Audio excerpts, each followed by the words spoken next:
In this class, I'm going to show you a few strategies to take on to your day-to-day, especially around the fight and the flight response. In the next class, we'll handle the freeze and the fall responses, and then we'll wind up the classes and we'll go from there. Now, I'm going to be doing these exercises sitting down, but they're just as effective if you're standing or, kind of even lying down on your back. You can do these types of exercises.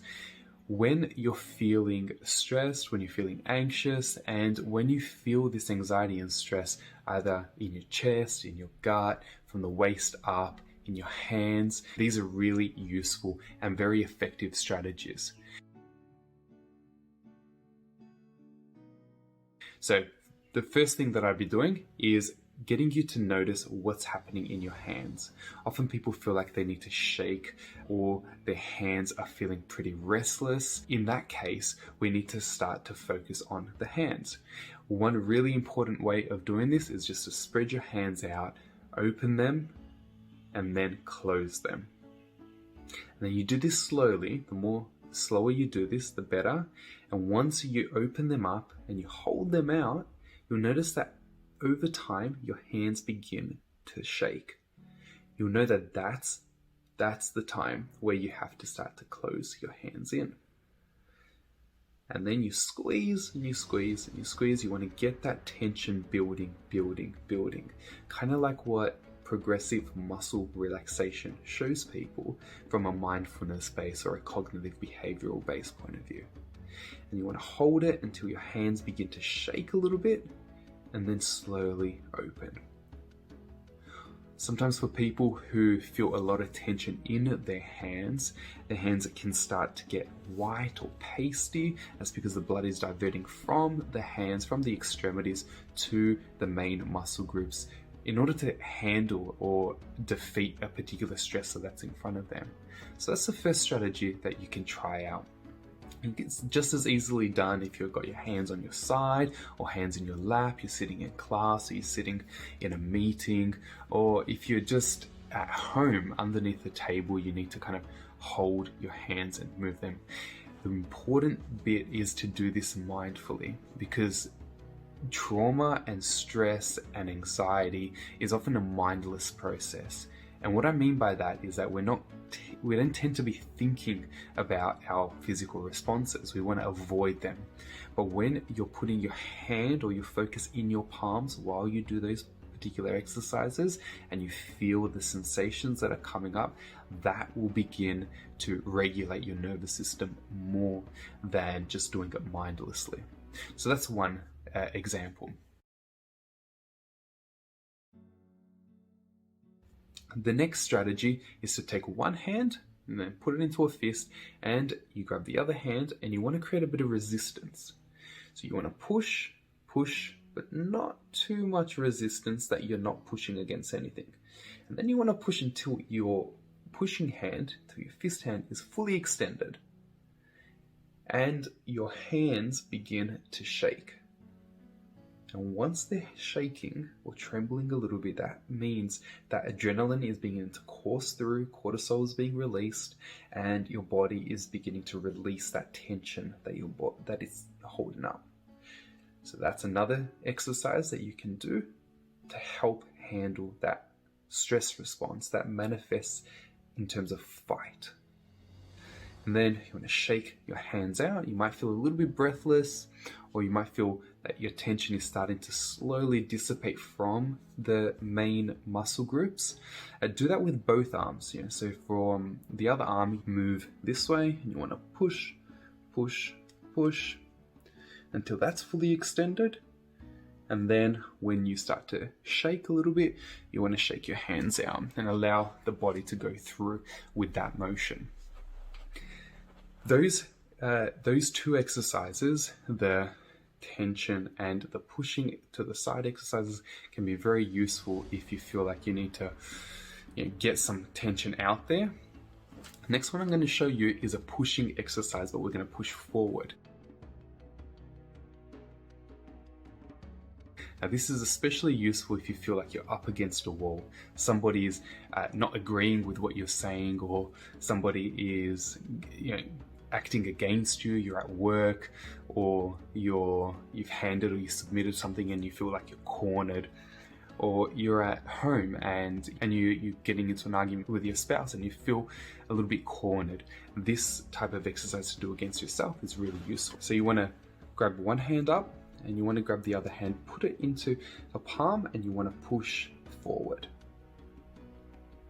Then you push forward until your hands again, they begin to tremble. And then you slowly bring it back. You might feel tension that's coming in the holding hand, and you might feel a release of tension in this hand. That's why I always get you to alternate these particular strategies. So you want to push this way forward until it's extended, then you want to take it out. You can do these in pulses. You can kind of move forward and then bring it back, move forward and bring it back, or some people find it very useful to just put it forward and then hold it for about 30 seconds to a minute until their body releases that tension. And so that's the next exercise when it comes to pushing forward. The last exercise, we're going to do standing up. All right.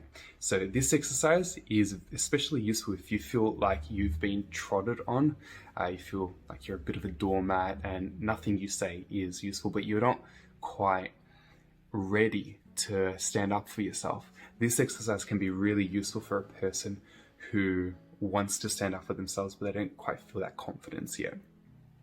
Watch your posture as you do this. A drooping down posture signifies, defeat, whereas a standing posture is one that signifies a lot more confidence. So you want to have your hand outstretched and you want the fist that goes up here, pushing all the way down, down, down, until the arm is fully extended.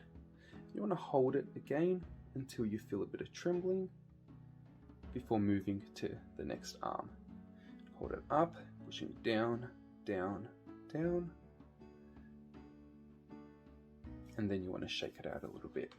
Another way of doing that, you can do it seated as well. You can hold your hand up and you want to push down, down, down until your arm is fully extended. And you want to alternate between those particular exercises. Okay, so those are some pretty useful exercises when it comes to the waist up. There are so many other exercises out there, but I'm going to kind of switch to the next one because those ones are the best to begin with. The next exercises I'm going to show you is part of the flight response. So how do you manage the flight response? These ones are relatively simple to do, and you're going to need to focus on your feet as you do this because they're very useful when it comes to grounding yourself and when it comes to exerting some of that tension that you might feel. And so as we do this, we're going to be seated down and we're going to be focusing on your feet. So as you sit down, you want to slowly lift your toes up and then move them down. Now this is very good when you're feeling restless in your legs. You want to start to alternate, move up and down, up and down, and you'll feel a bit of pulling in the front of your feet as well as the back, your calves. And then you want to start to mindfully change the posture, the process.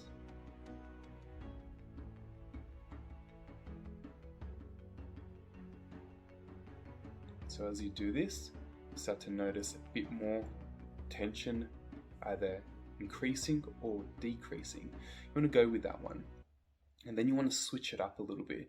You want to move your legs up, and then you want to slowly act as if you're running.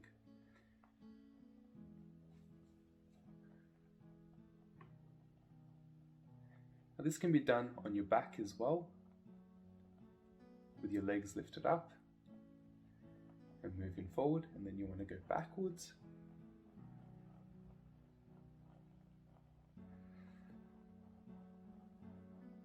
And then you want to move forward and back, up and down, up and down, up and down. Make sure you're holding yourself as you do these exercises so that you're not creating too much strain. And you'll begin to notice that after a time, your body begins to feel less and less activated down in the legs. Another exercise that could be very useful is a very important grounding exercise where you're going to be shifting your weight from one foot to the other.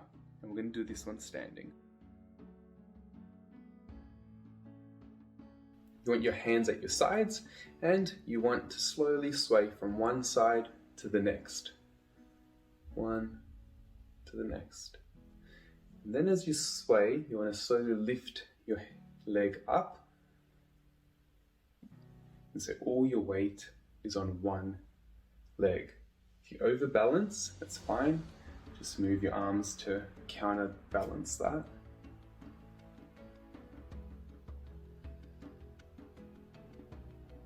And then you want to move to the side, kind of like a pendulum.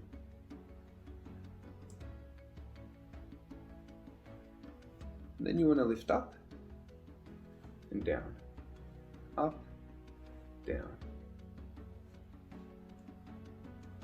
up and down, up and down.